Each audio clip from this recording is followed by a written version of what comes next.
Dear students, एक बार फिर से आपका स्वागत है हमारे इस चैनल मैथमेटिक्स गुरु में। तो चलिए स्टूडेंट्स, आज हम प्रश्नावली 3.4 के इंट्रोडक्शन के बारे में बात करेंगे, जिसमें स्टूडेंट्स हम विलोपन विधि के बारे में अध्ययन करेंगे कि विलोपन विधि क्या है और इसका हम कैसे उपयोग करेंगे अपने क्वेश्चंस को सॉल्व करने के लिए।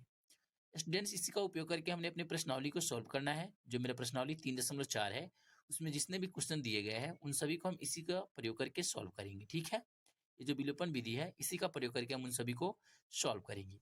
तो हम विलोपन विधि को इसमें समझेंगे कि विलोपन विधि बनता कैसे है और कैसे हम क्वेश्चंस को सोल्व करते हैं। तो स्टूडेंट, सबसे पहले आइए हम जानते हैं कि विलोपन होता क्या है। विलोपन का मतलब क्या होता है, आइए सर्वप्रथम हम विलोपन का मतलब जानते हैं। ये जो विलोपन है, विलोपन का मतलब होता है विलुप्त करना। अब विलुप्त का मतलब क्या हुआ, यह है विलुप्त करना। ठीक है, अब विलुप्त का मतलब क्या होता है, विलुप्त का मतलब होता है किसी भी चर को हटा देना। यहाँ देखिए, किसी भी चर को हम विलुप्त कर देंगे। विलुप्त जैसे मान के चलिए मेरे पास एक x दिया गया है और एक y दिया गया है, हमें दो चर दिया गया है, तो हमें एक चर को विलुप्त कर देना है।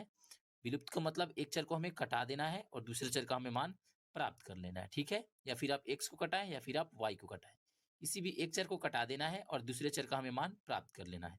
इसी को हम विलुप्त करना कहते हैं, हटाना। किसी भी एक को हटा देंगे तो वो हो गया मेरा क्या, विलुप्त होना। ठीक है, तो हम क्या करेंगे, इसमें विलुप्त करेंगे, विलोपन विधि है, तो इसमें हमें दो समीकरण दिया रहेगा और दो चर दिए रहेंगे x और y। जरूरी नहीं कि आपको x और y ही दिया रहे, कोई और भी दो चर दिया जा सकता है। तो आप क्या करेंगे, किसी एक चर को विलुप्त कर देंगे और दूसरे चर का मान प्राप्त कर लेंगे।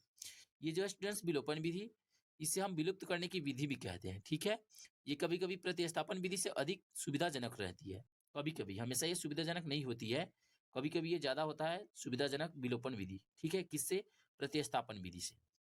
और कभी-कभी इससे प्रतिस्थापन विधि ज़्यादा सुविधाजनक हो जाता है, ये हमेशा सुविधाजनक नहीं होता है। तो स्टूडेंट्स, हम क्या करेंगे, इस पे कुछ क्वेश्चंस को लेके समझेंगे कि विलोपन विधि हम कैसे सॉल्व करते हैं और कैसे क्वेश्चंस को सॉल्व करेंगे इसका प्रयोग करके। तो आइए स्टूडेंट्स, हम क्या करेंगे, सर्वप्रथम एक क्वेश्चन को लेंगे। आइए क्वेश्चन को नोट करते हैं।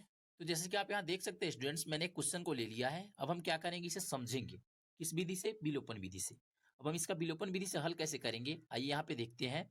सर्वप्रथम आपको क्या करना है स्टूडेंट, चरण 1 में आपको क्या करना है, आपको यहाँ पे देखना है कि ये दोनों बराबर है या नहीं है।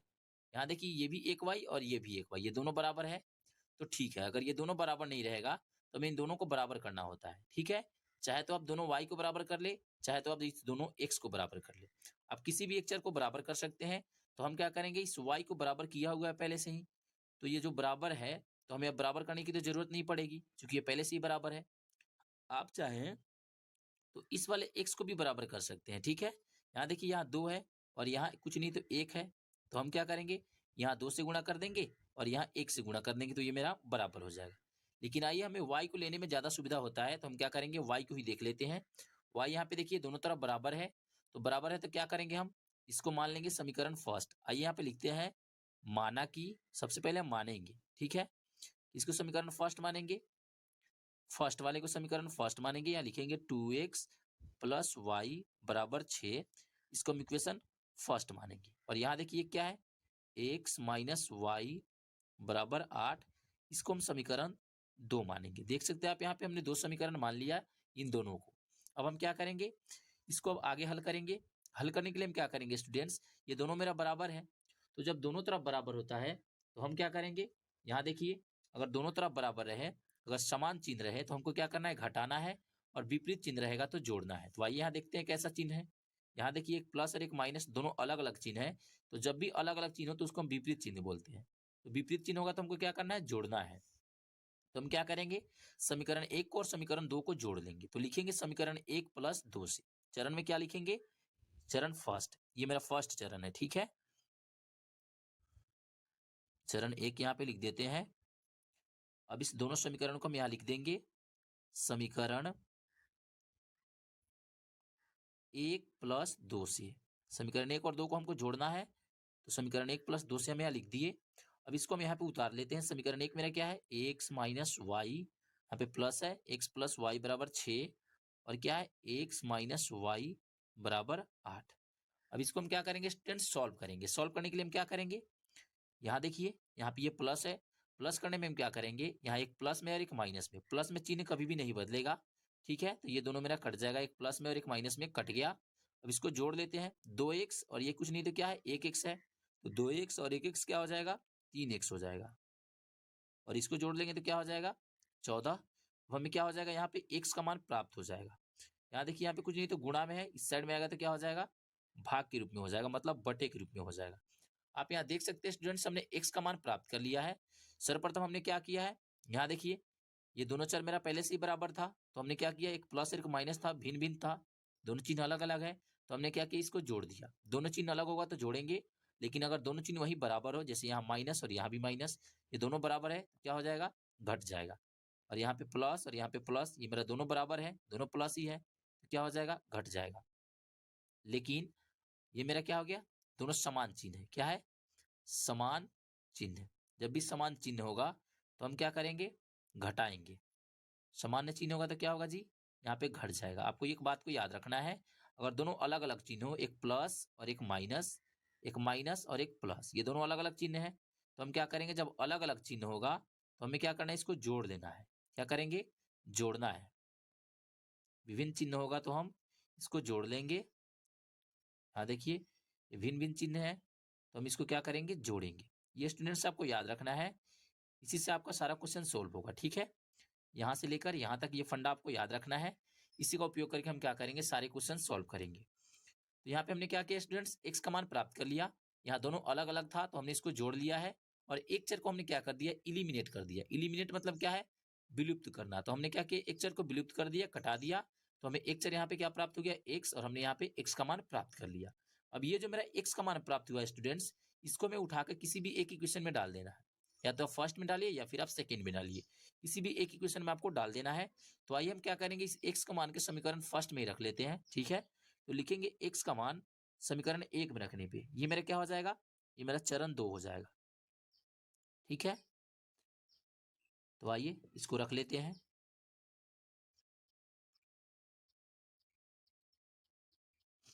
समीकरण 1 मेरा कौन सा है, ये वाला है, तो इसको हम यहाँ पे नोट कर लेंगे। लिखेंगे 2x प्लस वाई बराबर 6। अब इसमें हम मान को पुट करेंगे। आइए मान को पुट करते हैं। मान क्या है, ये देखिए, ये मेरा 14 x का मान, तो हमें x का मान पुट करना है। ये 2 है तो 2 इसी तरह रह जाएगा, यहाँ कुछ नहीं है तो गुणा है। x का मान क्या है, 14 और बट्टे 3 और प्लस y बराबर 6। अब इसको हम गुणा करेंगे, इसके नीचे कुछ नहीं तो 1 है, ऊपर ऊपर गुणा कर लेते हैं। 14 दूनी 28, और ये मेरा 3 एकम 3, प्लस है तो प्लस, y है तो y, और बराबर में 6 है तो बराबर में 6। आगे क्या करेंगे स्टूडेंट्स, यहाँ देखिए, ये एक चर है और दो अचर है, तो हम दोनों अचर को एक साइड में भेज लेते हैं, क्योंकि चर तो अकेला है। दोनों अचर को हम एक साइड में भेज लेंगे। यहाँ देखिए प्लस में है, इस साइड में जाएगा तो क्या हो जाएगा जी, माइनस में हो जाएगा। यहाँ कुछ नहीं होता है तो क्या होता है, प्लस होता है। इधर आके माइनस में हो गया, इसके नीचे कुछ नहीं तो 1 है, इसको हम बटे का घटाव कर लेते हैं। क्या हो जाएगा, 3 हो जाएगा, लघुत्तम लेंगे तो 1/3 तो 6×3 18 और माइनस 28। स्टूडेंट्स आप क्या कर सकते हैं, इसको तिरछा तिरछी गुणा कर सकते हैं, क्रॉस मल्टीप्लाई। 28 में 1 से करेंगे 28, और 6×3 18, 18 माइनस 28 कर दिया हमने। अब क्या करेंगे, इसको घटा लेंगे।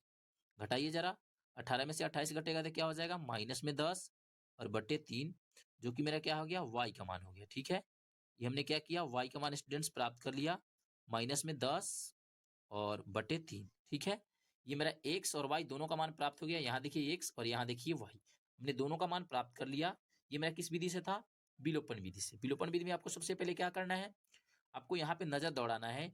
अगर ये दोनों y या दोनों x बराबर हो, कोई भी एक बराबर हो, तो आपको बराबर करने की जरूरत नहीं पड़ेगी, आप डायरेक्टली इसको जोड़ या घटा सकते हैं इसके मदद से। ठीक है, दोनों अगर सामान्य चिन्ह होगा तो क्या करेंगे, घटाएंगे, और विभिन्न चिन्ह होगा तो क्या करेंगे, प्लस करेंगे। ठीक है, तो यहाँ देखिए दोनों विभिन्न चिन्ह था तो हमने क्या करा, समीकरण 1 और 2 को जोड़ दिया, और एक प्लस एक माइनस था तो हमने इसको कटा लिया, और हमें क्या प्राप्त हो गया है, हमें यहाँ पे एक x प्राप्त हो गया है, जिसका मान हो गया है 14/3।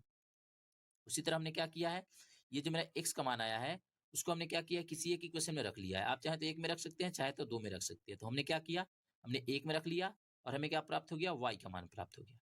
इसका मदद से हमने क्या किया स्टूडेंट्स, x और y दोनों का मान प्राप्त कर लिया। अब आइए इसका जरा जांच कर लेते हैं कि हमने ये बनाया है वो सही है या नहीं है।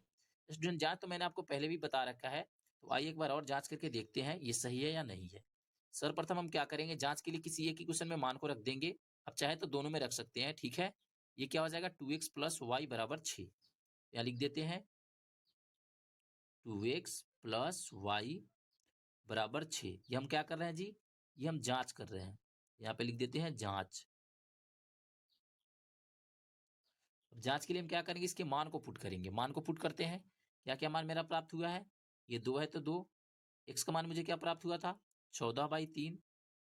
इसको हम डाल देंगे यहाँ पे। प्लस है तो प्लस। y का क्या मान प्राप्त हुआ जी? यहाँ देखिए, माइनस में 10 और बटे 3, तो यहाँ रख देंगे माइनस में 10 और बटे 3, और ये क्या हो जाएगा? बराबर में 6। उसी तरह इसको क्या करेंगे? यहाँ कुछ नहीं तो 1 है, ऊपर ऊपर गुणा कर लेते हैं। 14 दूनी 28, और ये क्या हो जाएगा? 3। ये प्लस माइनस माइनस, और ये 10/3, और ये बराबर में 6। दोनों का एलसीएम निकाल लेंगे। 3 और 3 का एलसीएम क्या हो जाएगा जी? 3 हो जाएगा। ये 3 से 3 कट गया, क्या बच गया? 28 बच गया। 3 से 3 कट गया, 10 बच गया। ठीक है, अब देखिए यहाँ पे इसको घटा लेते हैं। घटेगा तो 18 और बटे 3, और यहाँ पे क्या हो जाएगा? 6। इसको कटा लेते हैं जरा। ये कटेगा तो क्या हो जाएगा? 6, और इधर भी 6। आप देख सकते हैं स्टूडेंट्स, दोनों तरफ बराबर आ गया है। तो जब दोनों तरफ बराबर आता है तो हम क्या कहते हैं कि हमने जिस समीकरण का हल निकाला है मेरा बिल्कुल सही है। ये तो हमने इक्वेशन फर्स्ट में रख के देखा है। आइए सेकेंड में भी रख के देख लेते हैं। सेकेंड क्या है जी? यहाँ पे देखिए, ये मेरा equation second, x minus y बराबर 8, तो हम यहाँ उसमें भी रख लेते हैं। लिखेंगे x माइनस वाई और बराबर 8। इसके मान को पुट कर लेते हैं। x का मान क्या प्राप्त हुआ था जी? 14/13, और माइनस y का मान क्या प्राप्त हुआ है? माइनस में 10 और बाई 3। यहाँ देखिए दोनों माइनस है तो माइनस माइनस क्या हो जाएगा? प्लस, और बराबर में बच गया 8। उसी तरह इसका भी लघुत्तम निकाल लेंगे। 3 और 3 का एलसीएम क्या होगा? 3। 3 से 3 कट गया, 14 बच गया। या 3 से 3 कट गया, 10 बच गया, और बराबर में 8।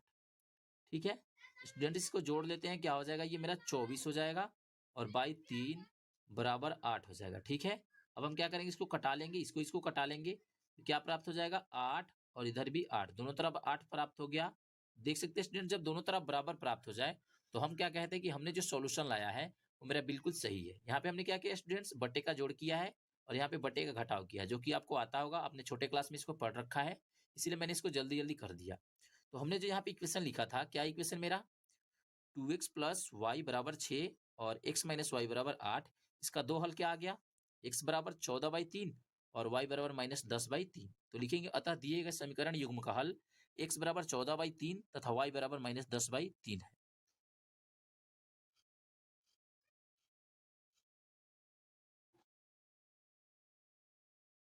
और यही स्टूडेंट्स मेरा आंसर हो जाएगा। तो चलिए स्टूडेंट्स, एक और क्वेश्चन लेंगे और समझेंगे, इसको और बढ़िया से समझने का प्रयास करेंगे कि विलोपन विधि क्या होता है। ठीक है, तो चलिए स्टूडेंट्स हम आगे बढ़ते हैं, एक और क्वेश्चन लेते हैं। तो आप यहाँ देख सकते हैं स्टूडेंट्स, मैंने एक और क्वेश्चन को ले लिया है। अब हम क्या करेंगे? इसे सॉल्व करेंगे। सॉल्व करने के लिए स्टूडेंट्स हम क्या करेंगे? यहाँ देखिए, यहाँ पे सर्वप्रथम इक्वेशन फर्स्ट और सेकंड दिया नहीं गया है, तो हम क्या करेंगे? सर्वप्रथम मानना पड़ता है कि ये मेरा इक्वेशन फर्स्ट है और ये मेरा इक्वेशन सेकेंड है। तो आइए लिखेंगे, माना कि फर्स्ट वाले को इक्वेशन फर्स्ट मानेंगे और सेकेंड वाले को इक्वेशन सेकेंड मानेंगे। आप चाहे तो स्टूडेंट्स इसमें दो कॉमन भी लेके बना सकते हैं और आसान हो जाएगा आपके लिए। ठीक है, हम इसी तरह बना देते हैं, कोई दिक्कत नहीं होगा। इसको सॉल्व करने के लिए स्टूडेंट हम क्या करेंगे? पहले चरण में आपको क्या करना है? यहाँ देखिए, चरण 1 हम लिख देते हैं। ये सिर्फ आपको समझाने के लिए मैं लिख रहा हूँ, आपको ये लिखना नहीं है। ठीक है, फर्स्ट चरण में आपको क्या करना है? सर्वप्रथम y का गुणांक बराबर कर लेना है, या फिर x का गुणांक बराबर करिए, या फिर y का गुणांक बराबर करिए, लेकिन बराबर आपको करना पड़ेगा। यहाँ देखिए, ये 4 है, ये 3 है, दोनों बराबर नहीं है।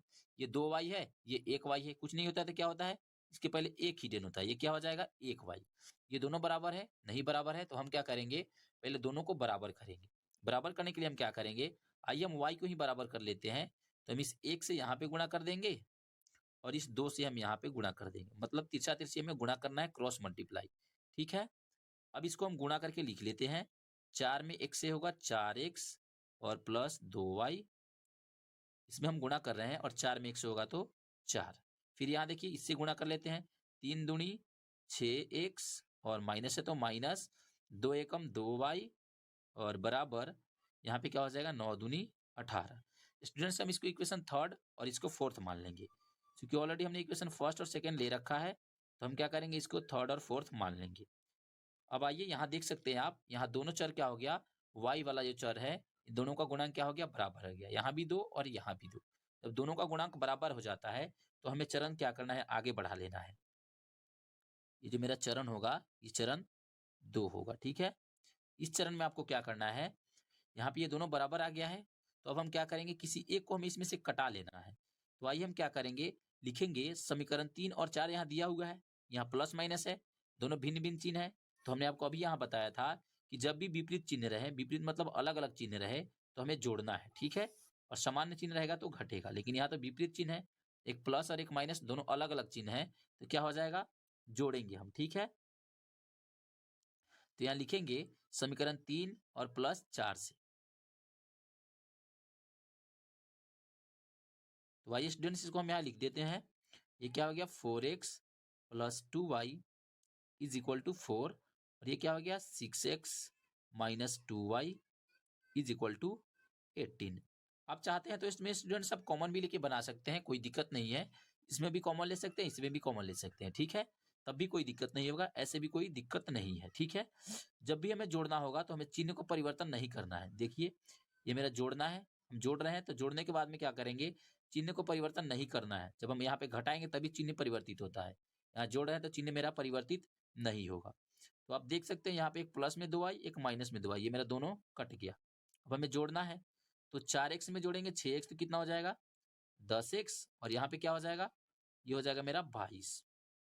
अब हम x का मान निकाल लेते हैं, ये 22 हो जाएगा और यहाँ पे क्या है कुछ नहीं तो गुणा है, साइड में आएगा तो क्या हो जाएगा बटे के रूप में हो जाएगा।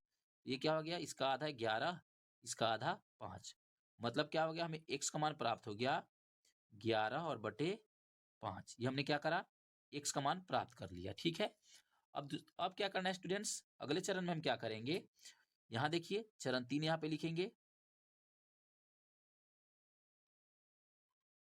अब हम क्या करेंगे, ये जो x का मान आया है उसको उठा के किसी एक इक्वेशन में रख देंगे। यहाँ पे देखिए हम इक्वेशन 3rd में रख लेते हैं या फिर 4th में रख लेते हैं, किसी एक इक्वेशन में आपको रख लेना है।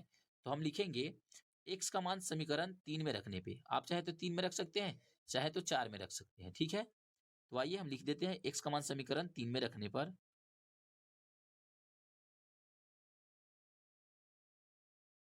समीकरण 3 वाला कौन सा है, ये है। इसको हम यहाँ पे उतार देंगे, क्या लिखा हुआ है 4x plus 2y is equal to 4। अब इसके मान को हम पुट करेंगे, आइए x के मान को पुट कर लेते हैं।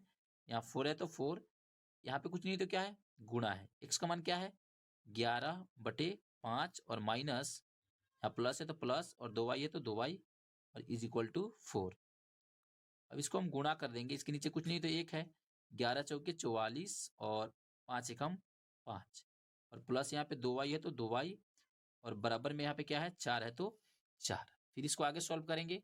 अब ये कैसे सॉल्व होगा, यहाँ देख सकते हैं स्टूडेंट्स, ये मेरा एक चर है और 2 अचर है, तो दोनों अचर को हम एक साइड में भेज लेंगे और चर को यहीं पे रहने देंगे, ठीक है। यहाँ 4 है तो 4, यहाँ पे कुछ नहीं तो प्लस में है, इस साइड में आएगा तो क्या हो जाएगा माइनस में हो जाएगा 44 बटे 5। अब हम क्या करेंगे, ये 2y है तो 2y, इसके नीचे कुछ नहीं तो क्या होगा एक हिडन होगा, इन दोनों का हम एलसीएम निकालेंगे तो ये मेरा 5 हो जाएगा। एक का टेबल कितने बार पढ़ेंगे 5 आएगा 5 बार, तो 4 में हम 5 से गुना कर देंगे, ये मेरा 20 और माइनस ये 5 से 5 कट गया, कितना बच गया 44 बच गया। अब ये क्या हो गया 2y बराबर, इसको घटा लेते हैं, घटेगा तो क्या हो जाएगा माइनस में 24 और बटे 5। अब आप देख सकते हैं स्टूडेंट्स यहाँ पे ये कुछ नहीं तो क्या है गुणे के रूप में है, इस साइड में जाएगा तो क्या हो जाएगा भाग के रूप में हो जाएगा। तो ये मेरा y है तो y पे माइनस में 24 और बटे 5, यहाँ पे गुणा में है तो इधर क्या हो जाएगा भाग में हो जाएगा, भाग में मेरा 2 चला गया। इसके नीचे कुछ नहीं तो क्या हिडन है, एक हिडन रहता है। अब हम भाग को गुणा में बदल लेते हैं, तो जब हम भाग को गुणा में बदलेंगे तो क्या हो जाएगा, ये मेरा 1 ऊपर चला जाएगा और 2 नीचे आ जाएगा, इसको कटा देंगे अब, ठीक है। तो हमें क्या प्राप्त हो जाएगा y का मान प्राप्त हो जाएगा, तो यहाँ लिखेंगे इसलिए y बराबर हमें क्या प्राप्त हो गया जी, ये 12 से कट गया और ये मेरा 5 से कट गया, यहाँ पे माइनस है तो माइनस दे देंगे, ये मेरा क्या हो गया y का मान प्राप्त हो गया। तो ये स्टूडेंट्स आप यहाँ देख सकते हैं हमने x और y दोनों का मान प्राप्त कर लिया है। प्रथम चरण में हमने क्या किया है, सर्वप्रथम हमें एक इक्वेशन दिया गया था, इस इक्वेशन को हमने क्या किया है, यहाँ देखिए ये दोनों बराबर नहीं था तो हम इससे इसमें गुणा कर दिए और इससे इसमें गुणा करके इन दोनों को बराबर करके यहाँ समीकरण 3 और 4 का रूप दे दिए हैं, ठीक है। अब समीकरण 3 और 4 को हमने क्या किया है, ये दोनों बराबर आ गया था तो किसी एक चर के मान को हमने कटा दिया और हमें एक चर का मान प्राप्त हो गया और ये जो मान प्राप्त हुआ है उसे हम समीकरण 3 या फिर समीकरण 4 किसी एक में रखना था, तो हमने समीकरण 3 में रख लिया और हमें y का भी मान प्राप्त हो गया। ठीक है, ये मेरा होता है विलोपन विधि। अब इसका जांच करेंगे। जांच करने के लिए हम क्या करेंगे, इसी एक इक्वेशन को लेंगे। यहाँ देखिए ये क्या है, 4x + 2y = 4। अब इसके मान को यहाँ पुट कर लेते हैं। 4 है तो 4, यहाँ कुछ नहीं तो गुणा है। x का मान क्या दिया गया है, यहाँ देखिए 11/5, हम यहाँ रख देंगे 11 और बटे 5 और यहाँ प्लस है तो प्लस, 2 है तो 2, यहाँ कुछ नहीं तो गुणा है। अब y का मान क्या दिया गया है, यहाँ देखिए माइनस में 12/5, तो हम यहाँ क्या लिख देंगे, माइनस में 12 और बटे 5 बराबर क्या हो जाएगा, 4 लाना है हमें। ठीक है, अब इसके नीचे स्टूडेंट्स कुछ नहीं है तो 1 है, यहाँ भी कुछ नहीं है तो 1 है। इन दोनों को गुणा कर लेते हैं, 11 चौके 44 और 5 एकम 5। यहाँ प्लस माइनस क्या हो जाएगा, माइनस, और 12 दूनी 24 और बटे 5 और बराबर में क्या है, 4 है। ठीक है, अब हमें क्या करना है जी, यहाँ देखिए ये दोनों 5 है, दोनों का एलसीएम निकाल देंगे तो 5 हो जाएगा, और ये 44 के 44 और माइनस 24 के 24। तो इसको घटा लेते हैं, घटेगा तो क्या हो जाएगा, 20 और बटे 5 और बराबर में 4। ये घटा लेते हैं, कितना से कट जाएगा, 4 से। तो मतलब दोनों तरफ मेरा क्या आ गया, बराबर आ गया। दोनों तरफ मेरा 4 आ गया। तो दोनों तरफ 4 आ गया मतलब क्या है कि हमने जो आंसर लाया है वो मेरा बिल्कुल सही है। अगर दोनों तरफ बराबर आ जाए, इसका मतलब क्या है कि हमने जो इस समीकरण का हल लाया है ना, x और y का मान, वो मेरा बिल्कुल सही है। ठीक है, एक और समीकरण दिया गया है, इसमें भी आप रख के देख सकते हैं, कोई दिक्कत नहीं है। ये मैं आपके लिए छोड़ रहा हूँ, आप इसमें रख के इसको चेक कर सकते हैं। ठीक है, तो ये हो जाता है स्टूडेंट्स मेरा विलोपन विधि, और इसी का प्रयोग करके हमें क्या करना है, अपने प्रश्नावली को हल करना है। तो आप इस क्वेश्चन को बढ़िया से समझ गए होंगे, मुझे उम्मीद है।